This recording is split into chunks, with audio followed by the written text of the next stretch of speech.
This is CBC Radio.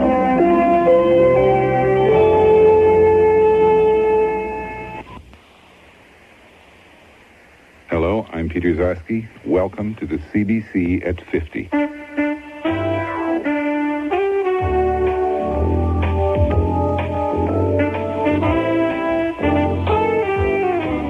This morning I'm kicking off a day-long birthday bash. From now till we sign off in the early hours of tomorrow morning, you'll hear programs that celebrate the best of CBC Radio. In this first hour, I'll be talking to the incomparable Alan McPhee, who's been behind a CBC microphone for almost as long as there has been CBC microphones. I'll also be chatting with three people who helped radically change the sound and the scope of CBC Radio: Mark Starowich, Barbara Frum, and my old boss, Alec Frame. We have highlights of some special programs, and Arthur Black and Jack Farr and Vicky Gabbro will all drop by to tell us what they have planned. So don't touch that dial. Help us say happy 50th birthday.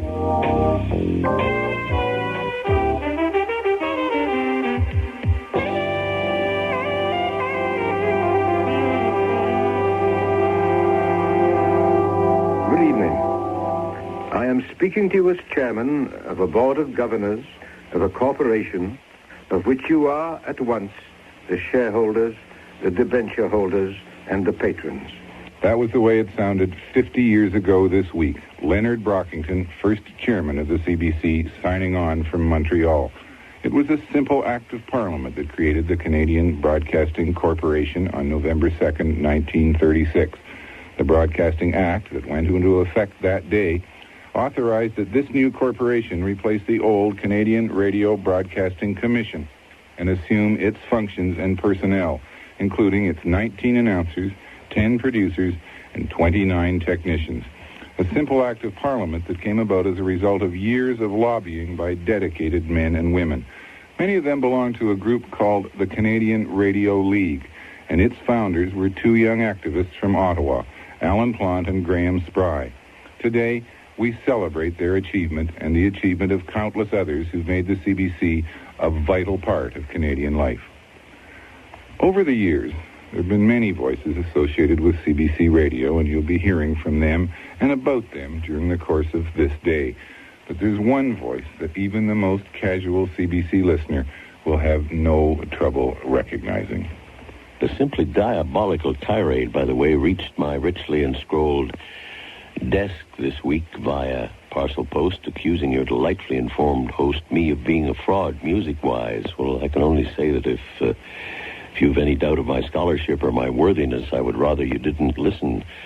So many real jazzy, upper-class, old family people do listen. Swell people that are kind of snobby like me. I like to conduct eclectic circus as a, how shall I phrase it? Let's say a well-run gentleman's club. It will always be that way, I trust. God, that's good booze.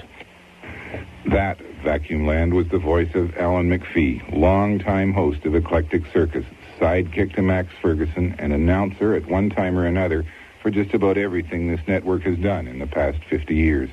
At least that's the way it seems to those of us who know and, dare I say, love him. Alan McPhee actually came to the CBC in September of 1937, just 10 months after it all began. And he's been here with one or two interruptions ever since. Later on today, after the 6 o'clock news, CBC Radio will be broadcasting a salute to Alan McPhee, prepared by a troupe of his friends, including David Lennox, Max Ferguson, and Wayne and Schuster. But since Alan himself is not part of that program, it seemed only fitting that the first guest on this day of celebration and tribute be Mr. McPhee himself. Welcome to the party. Seems to me I've seen this place before. You know, Yeah. I Yes, Peter. You know, it's so funny to have you interview me, because I've sat beside you and you've done the most difficult interviews in strange places. No more difficult than this, let me tell you. Oh, well, no. Do you remember the, I bet you don't. No, I bet I don't, too. Be careful. I am talking of my first day as a morning radio host for this beloved corporation. In this studio, Studio M, sitting in for Bruno Gerussi. Oh, of course. Yes. And you were the star of the Gerussi show. Well, Jews wouldn't like that very much. No, he wouldn't. He was under the misapprehension that he was the star. I know. Just because the name was on a cheeky little fellow, you know, that jersey. You were Captain Canada on that show. Yeah, I was, yeah. And I showed up for work. Bruno asked me to sit in for him, and I had to sit next to you. Yeah. A little kid from the sticks I was, sitting next to the great McPhee. You were never from the sticks, and you were never, don't try and convince the audience. Here's what you did for me. Here's what you're doing for me. You're interfering with my exposition of you. You're It's never... not about me. I know it isn't, but you're About being you. so meek and mild and so nice. Here's what you did for me on this program. I helped you. I know you did. Yes. Like crossing a street when one ages. I helped you. You know what you did? With your beautiful white beard, yes? You know what you did? What you did I brought in a tape for me to play on Jerusi, and it was a tape of you, McPhee, Alan McPhee, messing up. Messing up? What do You you were mean? messed up. You had narrated the night before. Yes. I was to be on the radio. You had narrated 5 years in the life of 5 years in in an the life Inuit family. Well, I know, but the father's name was in Toya Mukahaya. That was it. What do you do with that? Where do you go from there? You messed it up. And you brought me the tape of you stumbling and starting again, and once you cursed. What a wonderful expression. Once I cursed. You cursed. I don't curse. I swear. Well, that too. I blast. That too. That's And a you brought it and you let me play it on the radio and made you look bad. But people laughed and I laughed and I felt comfortable, and you wrecked your whole reputation with Peter. me because I had been told you were a curmudgeon, Peter. difficult, tough, nasty, and you did something nice for me. Peter, I am nice. Really. I just keep it well hidden. Just that I'm so sensitive underneath. That was my first day with the CBC. What Yep. was your first day at the CBC? You actually, when? Oh, What did you Peter, walk in? Peter. I can't remember the first day at the CBC except a feeling of jubilation. No, I mean it. I'm not kidding. All my life, I had this twisted ambition.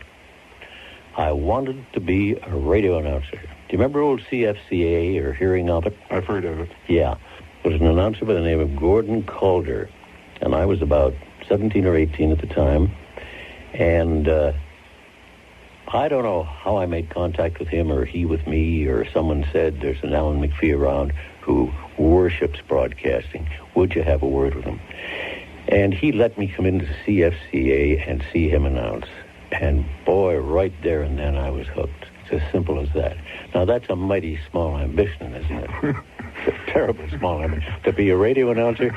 But I'll tell you this, Peter, I worked hard. I worked hard, and I advanced step by step. And I'm still a radio announcer. Yeah.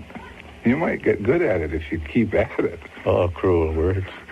Cruel words. I did the Gzowski show for a long time. Were That's you what we good? announcers Were call you it. good when you started? No, I would think I'd be just lousy. Of course, I had no experience whatsoever. It's just sheer guts carried me through. There was some magic about broadcasting. And believe me, in spite of being noted as a cynic, I've never lost it, and I never will. I just love it. Every bit of it. And I still do. Is the story of you and Tommy Tweed setting the clocks back for the Hohner Harmonica Hour a true story or not? That you took this live radio program and you set all the clocks in the studio ahead 2 minutes so that everyone thought they were going live, and you and Tweed put on a display of cursing and swearing and chewing each other out while everyone in the control room thought they were going live to Maritimes. That is true. Yeah, we did do that. I think that's marvelous, and that's the way I've gone through most of my career the last few years, doing things like that. And I think that's characteristic of an awful lot of people in radio. We have to have those outlets because there is a certain amount of strain, and there's very little of that done now. There's very little fooling around in the CBC now. It's damn straight. No, it's quite a different place. It's changed considerably, the CBC has. I wonder how you can, I don't imagine you cope well with being a legend. You are in this place, you know. No, I didn't know that. I'm totally unaware of anything like that. Totally unaware of it. I'm serious. Why would I be a legend, for heaven's sake? I'm an announcer that comes in comes in as many times as I can and does broadcasting, and I love it, that's all. Give yourself a review on Eclectic Circus. Well, okay. Who is this man it's that an original program. It was original. It certainly struck a chord, and it's a sheer joy. I've had a slight problem with my head. It's turned the wrong way. No, it's... I won't go into the details. I think clinical details are not much good. But I have a fair amount of pain. When I get in the air, as I am with you now, I have absolutely no pain, which is a rather interesting commentary, sort of for Christian Science. In other words, if you can... No, I'm serious. I know. If you think properly, I think you can eliminate pain. No, I can't do it. But in that I'm talking to you now, and I have no sense of pain whatsoever. Do you have plans for the next 50 years of the CBC? I'm afraid not. I wish I had. Yeah? I wished I had, yes, sir. You have had a tough time in the last little while, but you're on there on the radio. You look terrific. There's a tribute to you on the CBC this evening. Did you know that? No, I didn't know that. You do know. What time is it? Well, it's tonight at 6 o'clock. A tribute to me at 6 Yes. o'clock? The news goes on at that Well, time. and it's after that. Well, then you're get your facts straight, please. Yes, sir. You also did before. Well, I've had someone to try to learn from. No, now, come on. I didn't say you, McPhee. Oh, I just took that for granted. I really did. I just took that for granted. Could you, if you walked in here today... And for the whole damn staff, frankly, up above anyway. Well, yeah, but that's been true as long as you've worked here. You've always said that. You've always said that. Nothing different about that. This is a serious question. Okay. Could you get a job here? Would this place hire the young Alan McPhee in this time? Oh, God, yes. I'd get a damn good announcer. No, I'm serious. Why wouldn't I?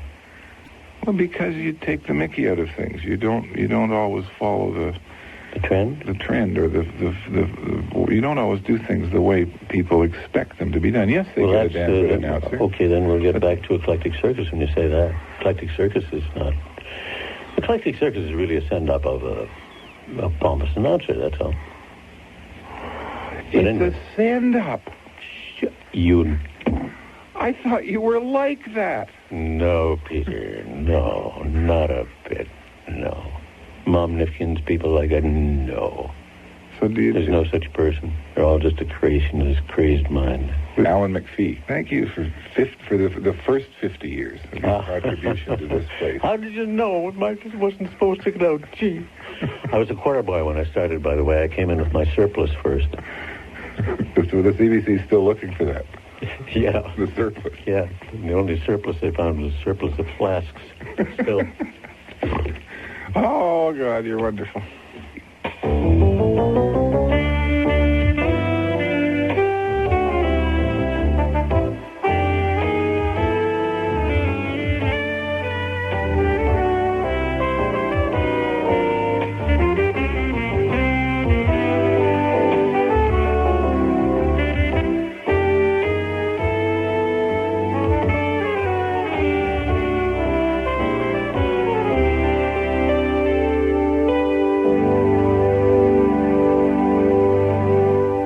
One of the things Canadians have come to appreciate most about the CBC is that we don't have commercials.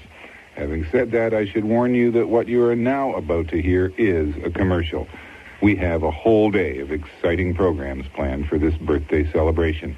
It begins right after this program with The House, CBC's Parliamentary Affairs program, broadcast live this morning from the center block of Parliament Hill.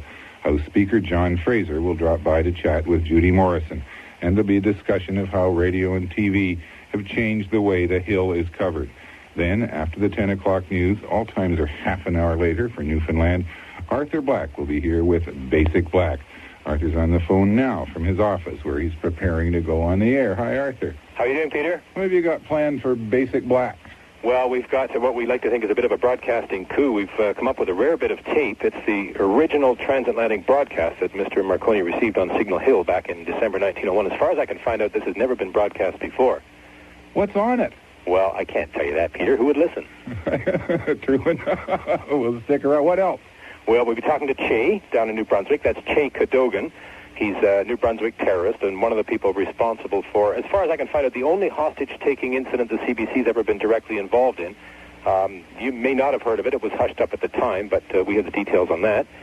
And we had other giant plans, but we were affected, as I guess all programming has been, by the budget cuts. But we have managed to salvage one half of the original Ever-Ready twins, and also to corral one single rhythmette. I guess that's a quarter. Both those names are familiar, especially to folks who remember the early days of the Canadian Radio Broadcasting Commission, as Alan McPhee so ably identifies it once in a while. We have other surprises, too, but as Mr. Junot has not absolutely confirmed his willingness to hum the basic black opening theme yet, we better not make any rash promises. I'll stay tuned for that. I have to know which Ever-Ready twin you have. Pauline. Pauline? Yeah. The other one's not there? No. Couldn't find her. I'll stay tuned. Okay. Thanks, Arthur. Righto. Bye-bye. Basic Black at 10 o'clock today. At 11, there's a special program produced by CBC Radio News. It's called The Sound of History, and it traces 50 years of news on CBC Radio. You'll hear Lauren Green, the voice of doom, and J. Frank Willis describing the Moose River mine disaster of 1936, and CBC correspondents bringing World War II into Canadian living rooms. Here's an excerpt from Matthew Halton. There's Carpiquet. There's the wood from which the Canadian regiments and tanks are going to attack. And here are we, closer to Carpiquet than to the wood. The attack will come across right in front of us and toward us. I've never had a better observation post for a battle, and I dread what I'll see through this door. At 5 o'clock, and it's now about 10 seconds to 5. 1, 2, 3, 4, 5, 6, 7, 8, 9, 10, 11, 12, 13, 14, 15. Here she goes. That's the Sound of History today at 11. At 1 o'clock, my buddy Vicky Gabriel will be here with her contribution to the party, and Vicky's on the line now from Vancouver. Hi, Vic. Hi, Pete. I understand you have some special guests this afternoon. Well, I'm going to talk to Irene Spry. You know, she is the widow of the man that we call the father of the CBC. We're going to talk about their life together and some funny stories about the genesis of the CBC and some of the antics that Graham Spry got up to guarantee our spot on the airwaves. I'll also have Fred Diel on. He is a champion of radio drama and produced hundreds, directed hundreds, indeed starred in quite a few, including Jake and the Kid, in which he plays Jake. I'll also have Roger Abbott around by forced to sit in a chair, and we're going to play some comedy classics from the CBC archives, from the Happy Gang, from Dr. Bundolo, and funny you should say that, and I actually have something that I'm going to play, but I won't tell you now. Well, you're really in the old birthday spirit, aren't you? Aren't I just, though? How are the horses, Pete? They're fine. They're almost as good as you. Have a good program. That's Gabbro at 1 o'clock, followed by a special comedy presentation called Investigation of a Corporation Above Suspicion. The year is 1986. The Conservative government has grown tired of bickering with the CBC brass, so they send in the troops and take over the network. Attention! What is the meaning of this? Help! My word, it's your Flora McDonald. Who are you? Well, yes, I'm regional director of network development affairs, I believe. Yes. Do you have an appointment? I certainly do. I'm the new president of CBC. Oh, God. Is this your office? Yes. It's very nice. Thank you. I'll take it. That's Investigation of a Corporation Above Suspicion at 2 o'clock this afternoon. At 3 o'clock, it's the radio show live from Winnipeg with the captain himself, Jack Farr. Jack's on the line with me now. Hi, Jack. How are you there, Zetter? No, I'm perfect. How are you? Oh, I'm really, really excited. The big 50th anniversary show. We're really looking forward to it. What are you doing? The radio show that will sound at the CBC's 100th birthday. November 1st, 2036, and have we got some guests for you? We've got the Prime Minister of Canada, Sacha Trudeau. Right. And his good lady, Catherine McTeer/Clark. We've got Walt Disney. Walt Disney was unfrozen in the last week of October in 2036, and he's in with some really, really big comments. Walt moved to Canada? No, this is a hookup we're doing with our radio show studios in Anaheim. Gotcha. Front Page Challenge is entering its 80th season. Right. We are going to be getting an update from Ellen Fotheringham about how Fred's holding up. Right. And we're the program that brought you Name That Dog, Name That Caller. Today we're going to bring you Name That Nebula, and we're going to throw open the phone lines. You got one missing name, Jack. Who? You missed Captain Zed. You missed I'm Not There. Well, no, the thing is that you've got a new job in the year 2036. I do? Yeah. You are going to be the Chief Executive Officer, President, and only customer of Buckingham Tobacco, because you're the only smoker left in Canada. But I'm still going? You're still going. Still smoking? Still smoking, and this important note, your health is good. Thanks, Jack. Bye-bye, Zed. That's Jack Farr in the radio show at 3 o'clock. Those are just some of the programs you'll be hearing today. There's comedy, music, news, sports, drama, everything that makes CBC Radio special. So stay tuned and enjoy. End of commercial. This is the Canadian Radio Commission. This is the Canadian Broadcasting Corporation. Ici Radio-Canada. This is the Trans-Canada Network of the Canadian Broadcasting Corporation. This is CBC Radio, the Dominion Network. This is CBC Radio. This is CBC Radio.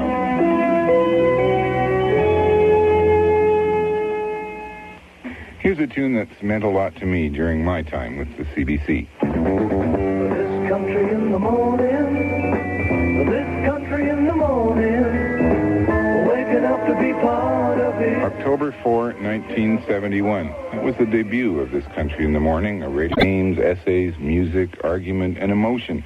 It was my privilege to be the first host of This Country in the Morning, which later became Morningside, the show I host now.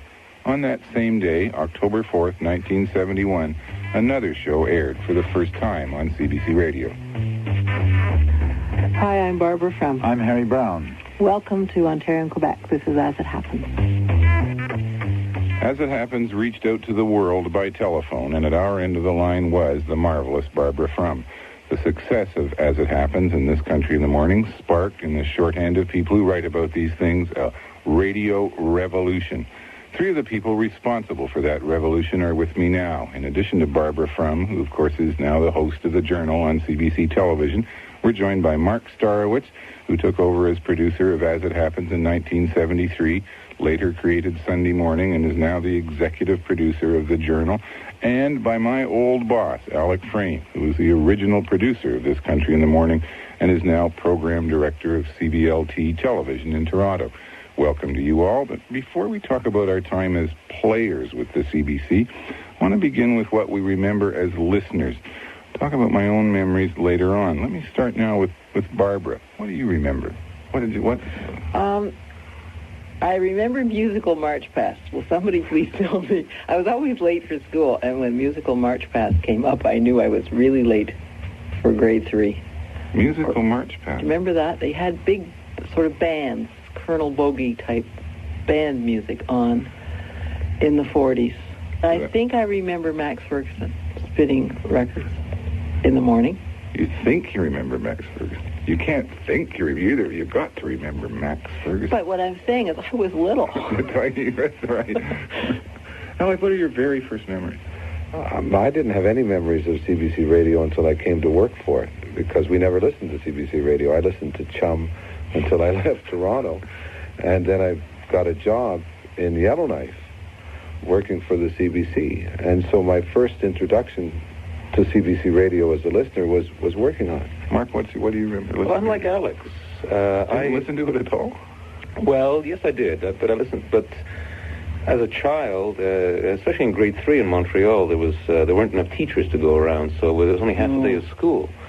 And I remember I'd get up to Don McNeil's Breakfast Club on CFCF, from Chicago, and then in the evenings with Was that March Around the Breakfast Table? March Around the Breakfast, and I did.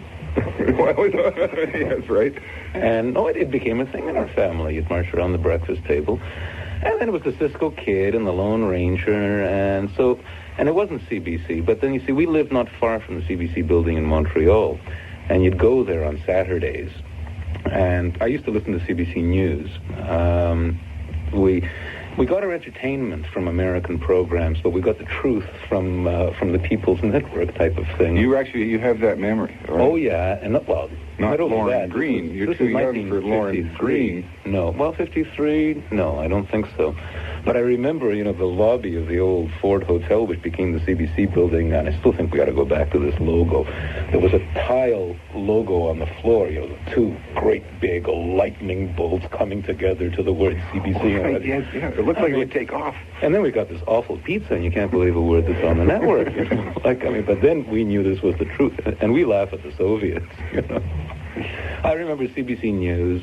I remember Rex Loring as the voice of truth. I remember Bruce Marsh, and I guess my greatest memory of the CBC was the awesome sort of power of the news and the truth in those voices, and that was a sense of something national about it. You and Barbara in a very specific way came to change the way news and what they call public affairs or current affairs. I never quite got my head around that department that spawned us all, but you changed the way that worked.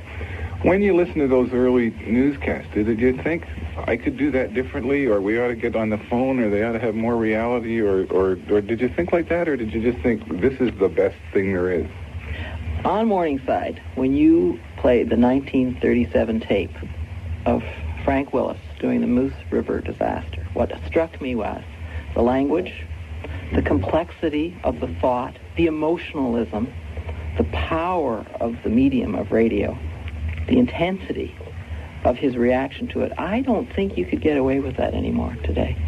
And but what was really, I thought, depressing was how our language has deteriorated. Our use of language. What Barbara evokes.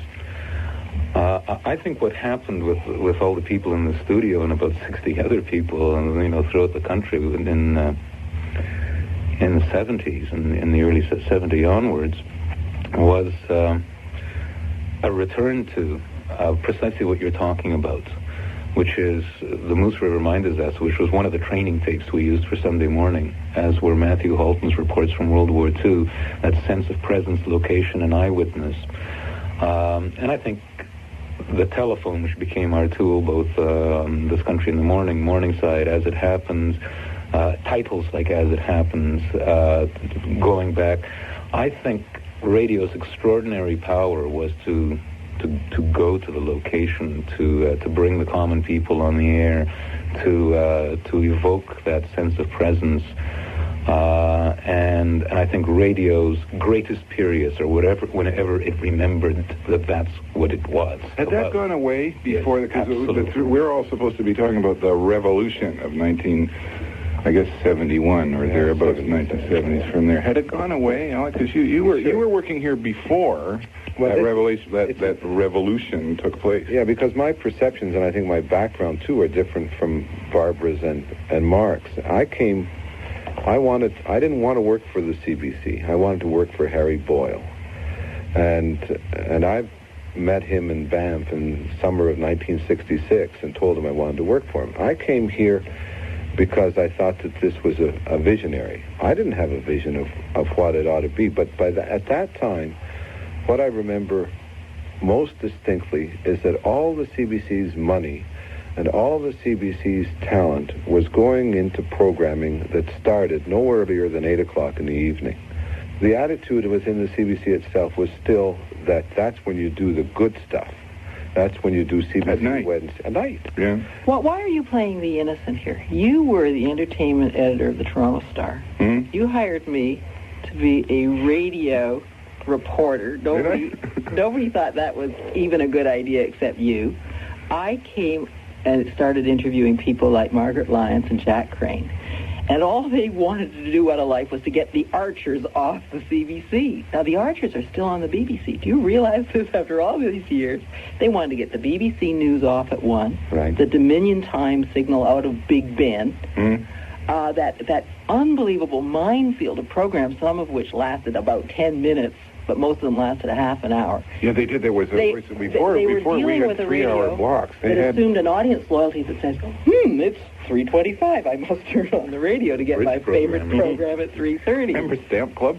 Well, the greatest sin of, you know, I think CBC radio and television go in pendulum swings of elitism to populism. And I think the so-called radio revolution was and continues to be. The pendulum swing is as simple as this. The people of Canada pay taxes and pay our salaries. Therefore, you know, the auto worker in Oshawa bloody well has a right to enjoy our programming, and this will not become an ivory tower. To answer your question of a couple of minutes ago, yes, I believe before 1970, this network had become a complete ivory tower that did not speak to the people, which I think violates the Constitution of the Broadcasting Act. I think the relevance of This Country in the Morning that you two did, Alex and Peter, was, oh my Lord, you know, nobody had ever talked to half these. Well, you didn't even know Prince Edward Island existed. If you listen to CBC Radio half the time. And it became understood we were part of a country, and a pregnant woman's diary was as much news as anything else. And as it happens, similarly, although in a more conventional news mold, and I think we've got to constantly guard against the return to the elite era. Television, I think, is just coming out of it. We spend all of our lives going to the store, picking up the Reader's Digest, picking up articles, how to talk to your teenage son. Then we'd walk into the CBC, and as Denny Harvey says, it's as if there were a spray at the front door, right? You spent the whole weekend worrying whether the propane would explode in your barbecue, but then you come in and you go, Nicaragua. What are the pros and cons of... You know, I used to describe it as intellectual popcorn, that the whole place was filled with intellectual popcorn, that it was a factory that had been developed here that generated information that it was of absolutely no consequence to the people that were hearing it, or no relationship to their lives, unless they were going to a cocktail party that night, at which kind it was a very appropriate kind of cocktail party chatter. But there was no, there seemed to be no sensitivity to what it was that the listeners needed to hear or could use. Who said let's put from on As It Happens? Whose idea was that? And what did they say when they called you? Well, actually, I had started with CBC Radio before I ever went to the Star, before I went to Saturday Night Magazine or Maclean's. What happened was that I was listening to the radio and thinking I could probably do as well. And I came in with a couple of scripts. I went up to see somebody who was doing some show or other in the morning. And Harry Boyle employed a producer called Raoul Engel, who saw me in the hall and said, "And what could you do for us, little girl, today?" And I said, gee, I don't know. He said, "Have you got a tape recorder?" I said, "No, but I can get one." And he said, "Well, if you get one, you know, we're a market." And they paid about $15 an item.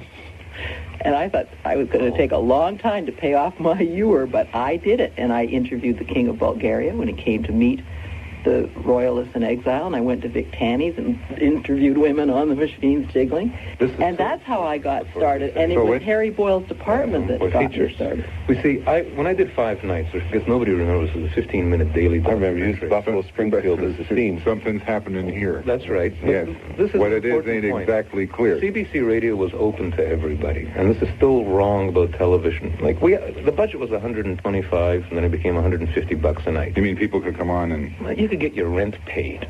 But the job was, okay, so you're so-and-so, and you think you can do radio. And anybody who is an executive producer of anything around here, practically, I can remember, either my predecessors or me or my successors, you'd give them a tape recorder. It was it got passed around. You could go out, you could learn to do radio. In the course of a year, out of 252 editions, 100 strangers would learn a little bit how to do radio. You go to CBC television where the script costs maybe $20,000. You're not going to take a chance on a kid, are you? If something costs $20,000.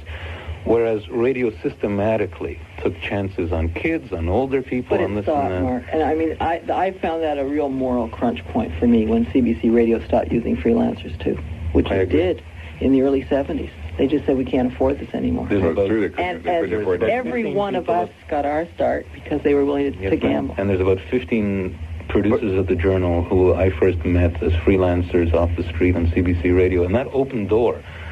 And through that open door got in all sorts of ideas about the women's movement, all sorts of ideas about labor, all sorts of ideas about the West, which of course, half this building never heard of. And all sorts of ideas about humanity, never mind issues. It was just that humanity came in the door. One of the best pieces I've ever heard on radio in my life was done by a freelancer out of Winnipeg. And it was about that woman who was accident prone. Do you remember that piece? Yeah. There was someone went out and did an interview with a woman who was accident prone, and she just went through the stories of what would happen to her. She broke her arm, got broke her leg, funnier, and it got hilarious, and it was genius. It was as good as Laycock. I mean, there was just the medium's strong. People. The medium's strong when it's linked to the people and to the base, and the medium becomes weak, and the CBC becomes irrelevant when that's seven. You mentioned Harry Boyle. There's a few heroes in this thing. Yeah. Peter Meggs, who now hosts the religious program, is responsible for This Country in the Morning, which was an enormous breakthrough. In other words, he was the bureaucrat who got it on. Jack Crane believed in strip programming and broke this. Strip programming is something that appears every day, not something that one does with one's clothes off. Precisely. Well, the Morning Side is a strip program, which is it appears regularly, and you can become a fan of it. Margaret, yours was Harry Boyle. Mine was Margaret Lyons, where she would hire weird kids off the street and take chances at them, and I think built this department, the Public Affairs Department. You mentioned Public Affairs, by the way. The other day, somebody said, "No, there's no news." They were saying it at the Journal. There's no news, and somebody said, "Oh well, no news is good news," and somebody said, "No news is public affairs." The definite I think I want to mention Val Cleary. And I think Bruno Gerussi and Diana Filer belong in this story. That there are some people who've gotten lost in the continuity. A revolution implies that some concrete blew up one day and something new happened, and it doesn't work like that. No, that's exactly right. And Bill Ronald, who was the host of As It Happens. No, I think it's important to identify the history. But when those doors were opened by the people that we've mentioned, you couldn't, and still can't, walk down this hallway without running into 200 contending ideas, often expressed at screaming decibels. But my Lord, I mean, I came out of Montreal where, it was a bistro argument culture until 2 o'clock in the morning, and I thought I came to Toronto, which was a morgue, except this building. And I learned more in this building and people from ideas and streams that I never even thought about. It was just extraordinary. Can I ask you, and I should ask you about television and how it's influenced you, but I'd rather do this as a final question. What do you miss? You're all now, it's rare to get the three of you, even any one of you, in back into this building that we all got to know each other and got to know this medium in. And I know in the time that I'm away, have been away from it, I ache to get back. There's stuff you can do here, fun you can have, people you can meet, arguments you can win or lose that you can't do anywhere else. And I know what I miss when I'm away here. Barbara, what do you miss? You've got, the flagship show in the country on the television. Everybody knows who you are. What do you miss about coming to work here? Laughing. Laughing on air. Intimacy. Different kind of reaction that you got from the audience than you get now.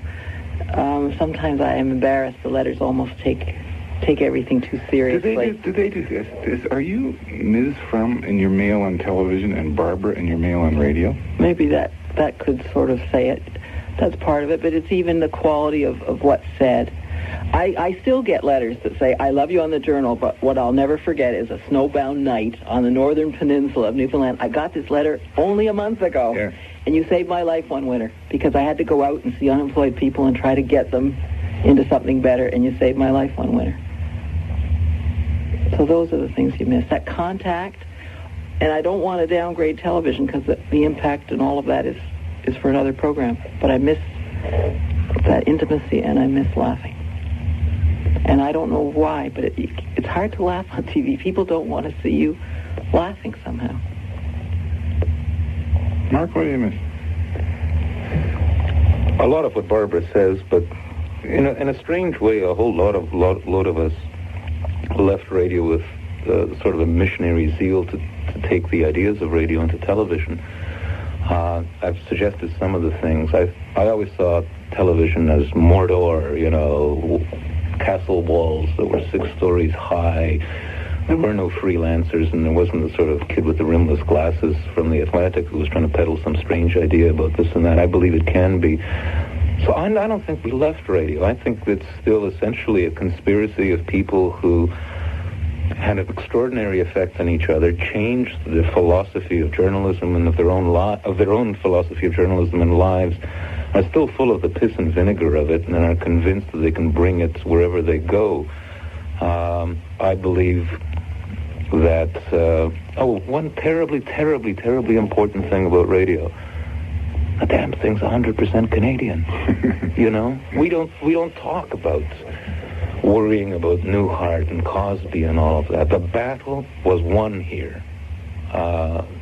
Nobody walks around this hallway wondering whether Canadians are interested in Canadian programming. You go across 200 feet to the other building, and that's a debate, do Canadians give a darn about their country? So there's an awful lot of territory to fight, and I still think the lessons of radio have only been 10% penetrated into television, and so as a result, I don't accompany it with regret. Alex, how do you feel? I feel very much the same way. I don't miss radio. And I love to so. No, I don't. You had the best time of your life here. I agree that I did, but that time was over, and when I left it, and I am not at all convinced that I could come back to have as good a time. Oh, sure, but there must be days when you go into a world of lights and committee meetings and counting studio directors. I can answer your question for you. You and I sat... When I got named producer of the Journal, sort of 2 years before it went on the air, the first thing I did was fly out to Vancouver. And you were in the middle of something, so you could only see me at the airport. And you and I spent from midnight till 2 o'clock in the morning in Vancouver Airport. And I said, tell me what to do, because you had just been through horrendous television wars. And you said 2 things about television. One, remember what you learned from radio. If you got an idea, run with it, and don't let anybody talk you out of it, because you're going to meet 200 people that tell you you're wrong every single day. And the other thing, you said the trouble with television is nothing ever got on the air the way it left my head. That's right. And I guess that's the problem. In radio, things got on the air the way they left your head. But I think that's right. And I have this feeling, wrong or right, that I could come back and do radio that would give me terrific joy. But I also have the same feeling I did it. You know what I'm saying? Is I feel I did it, and that's why what Mark said is so important to me, is I want to do it in television. I want to shit disturb in television the way we were able to do it in radio. Okay, but I'm sitting here feeling a little guilty about my references to laughter. But when Mark says it never left my head on television and got on the air the way it left my head, the way it did on radio, that's what I mean about laughter. Yeah. There's something uncontrived and spontaneous here. There's speed here. I don't think anybody who left radio in the period that we were in radio can say they don't miss it every day. See, Peter... I miss it every day. I don't think it ever was... Every day I comb my hair. I don't think it was loyalty to a medium. You're a print man. We all, at various points, worked in print. There was loyalty to certain ideas. What radio represented was not tape moving at 7.5 inches per second across a magnetic head. What radio represents today is a very strong nationalist streak in the country, a very strong populist streak, a conviction that we can conduct our own country and set our own national agendas in culture and in political affairs, and affirmation of the regional quality of the country. And if you're loyal to those ideas, I think we learned those ideas here, that fuels you in whatever other endeavor. That's what radio is. That's what the edifice of CBC Radio represents. The biggest criticism of the Journal was that it was radio on television. My God, I'd like them to carve that on my gravestone. Bully. Well, I don't know if you guys miss radio, but radio misses you. It's good to have you back. Thank you all. Alex Frame, Mark Starwich, Barbara Frum.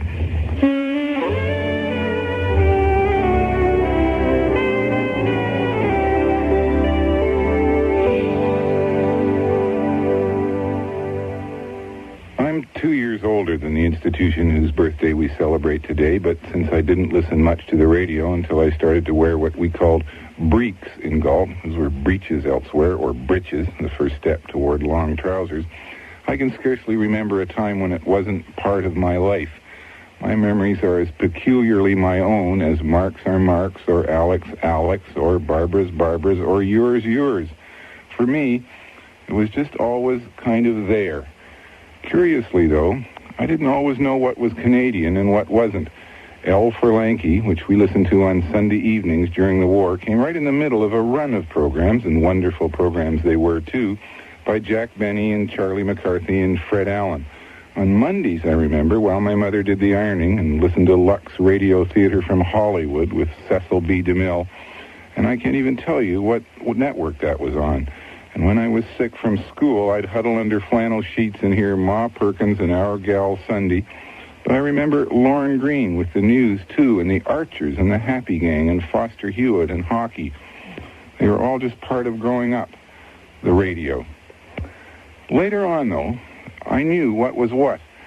I heard Jake and the Kid when I lived in Moose Jaw, not many miles from Crocus, I guess, and it came over CBK in Regina with transmitter in Watrous. I learned about Andrew Allen and Essa W. Young and all the marvelous actors and writers who worked with them by sneaking into the radio station upstairs from the Timmins Daily Press, where I was breaking into the newspaper business and listening to what was then Stage 54. The work on that series inspired me to write some radio drama myself, and though I never had the nerve to send them to Andrew Allen, whom I met later on when he did essays for Jerusi and This Country in the Morning, those dramas gave me a taste for radio that's never left me. I had my first audition for a program no one remembers. It was called In Dispute, and it was to be a panel in the nature of Nathan Cohen's Fighting Words. I actually won that audition, beating out a man who went on to be president of York University, and whom I met on an airplane this year, and who I think still isn't sure he wouldn't rather have followed his radio career. Later on, I wrote a Wednesday night called How the Beatles Changed the World, and someone asked me to try my hand at radio journalism on good old Radio Free Friday, and now I work here all the time. It still amazes me, in fact, that I've now spent nearly half my working life coming to this creaky old building. Somewhere along the line, it all got Canadian, and I'm not sure how or when it did that. When I first started listening, no one ever talked about the Canadian identity or Canadian content. In those days, we thought only the BBC could do news and only Jack Benny could be funny. And now, quietly, in our own way, we've shown them. Because I work here, it ill behooves me to say what I'm about to say. But this is a birthday party and surely a time when a little hyperbola isn't out of place. So, this is the best radio service in the world. The absolute best. It isn't perfect, and there are those who work here, I among them, who'd like to spend part of the next 50 years making it better. But no one else has anything like it. I still don't know quite how we did it. But this hour has been about a little of that, and the rest of the day is about a lot. I'll be listening all day, scratching my head in wonder, listening for clues, just as avidly as I listen in my breeks. I hope you'll have a chance to join me.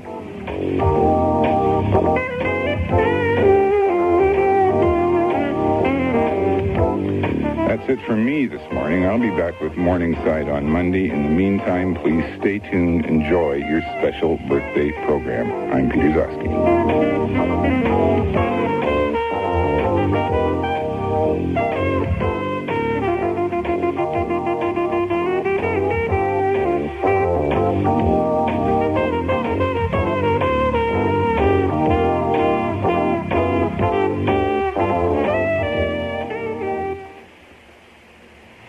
Celebrating 50 years of public broadcasting in Canada.